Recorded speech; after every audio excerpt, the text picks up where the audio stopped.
Sud Radio, parlons de vous. Judith Belair. Dans Parlons de vous sur Sud Radio, on met en lumière les talents, les initiatives, les personnalités qui comptent, qui s'engagent.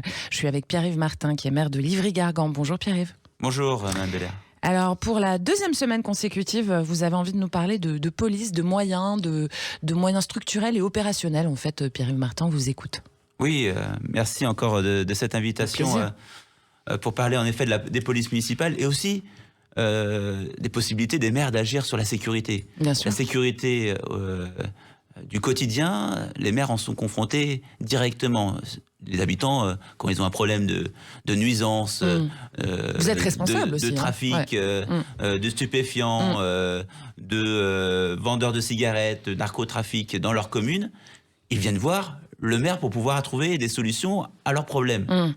Et aujourd'hui, les polices municipales en France n'ont pas le pouvoir de pouvoir agir concrètement, à part de la présence au même titre que la police nationale, vous voulez dire en fait. En même titre que la police nationale, mais en termes de proximité, de présence bien sûr sur le terrain, mais derrière, pour pouvoir agir concrètement contre notamment les narcotrafiquants, les vendeurs de cigarettes, les vendeurs de stupéfiants, c'est une procédure, c'est une longueur, c'est parfois une latente sur le terrain qui est impossible à gérer. Et la problématique s'envenime dans le temps de manière très importante. Et si on n'agit pas directement dès le départ, derrière, c'est aussi une situation qui s'envenime et qui va durer des années et des années. Alors je sais qu'aujourd'hui, il y a un débat au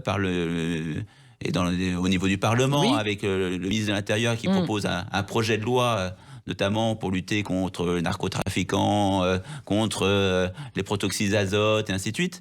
Mais il y a aussi le travail qui doit être mené quotidien et avec le renforcement des pouvoirs de police et des polices municipales. Donc de la police pour pouvoir agir, qui s'occupe de la ville en direct et qui connaît les habitants. Exactement, pour agir directement, pour pouvoir avoir plus de facilité pour contrôler notamment les personnes qui sont connues dans le quartier depuis parfois des mois, voire des années, qui effectuent les troubles ou leur trafic. Et à un moment donné, il faut en effet donner plus de pouvoir aux polices municipales pour pouvoir agir concrètement.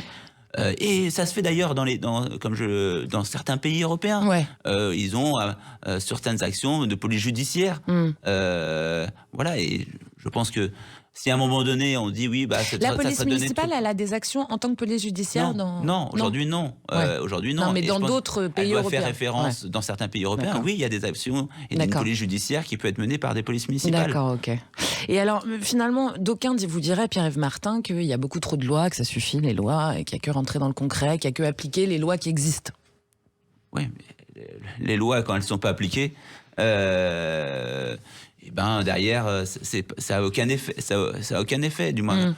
On a régulièrement des actions qui sont menées par rapport à des vendeurs. Il y a un problème de lenteur aussi, peut-être, tout simplement, non ? Une lenteur judiciaire aussi. Du moins, à un moment donné, quand on a X interpellations qui sont effectuées chaque jour sur des vendeurs de cigarettes à proximité d'une gare, et que derrière, soit on leur demande de ne pas directement être pris en charge, soit quand ils sont pris en charge, ils sont libérés automatiquement. D'une part, même s'il y a un travail de proximité des polices municipales, derrière, il n'y a aucun effet. Pour les habitants, il y a une impuissance derrière de sécurité. Et aujourd'hui, il faudrait agir plus concrètement, que quand une personne fait du trafic, elle est interpellée immédiatement sans avoir une procédure qui est lancée judiciaire. À un moment donné, la personne fait du trafic. Elle est prise en flagrant délit, on va dire. Flagrant délit, on y va et on met l'action derrière nécessaire. On vous dirait qu'il y a des problèmes, les mêmes problèmes pour la police nationale finalement, que de temps en temps ils vont attraper des gros dealers qui vont être relâchés le lendemain matin aussi, parce qu'il y a plus de place dans les prisons, parce que etc. Bien sûr, c'est un problème global, national. Il faut avoir aussi la réponse pénale. Il faut être force de proposition. Il faut avoir la réponse pénale derrière qui doit suivre. Et à un moment donné, quand on fait en effet du trafic de stupéfiants, qu'on soit pris par la police municipale ou la police nationale, on a une amende. Une amende, ça suffit Alors je pas. sais que c'est en débat actuellement, mais à un moment donné, Ça fait quand le fruit est déjà bien et le verre est déjà bien dans le fruit, qu'à un moment donné, est-ce que c'est pas trop tard? Il y en a qui vous diraient aussi que ça peut être une dérive sécuritaire, c'est-à-dire si on arme trop, qu'on donne trop de pouvoir à la police municipale, ça peut amener à des dérives. Et peut-être qu'il faudrait qu'elle soit autant formée ou mieux que la police nationale. Peut-être une histoire de formation aussi. Les policiers municipaux sont bien formés.